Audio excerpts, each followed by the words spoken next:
بسم الله الرحمن الرحيم ولقد خلقنا الإنسان من سلالة من طين ثم جعلناه نطفة في قرار مكين ثم خلقنا النطفة علقة فخلقنا العلقة مضغة فخلقنا المضغة عظاما فكسونا العظام لحما ثم أنشأناه خلقا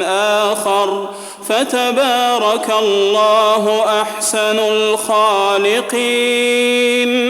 ثم إنكم بعد ذلك لميتون ثم إنكم يوم القيامة تبعثون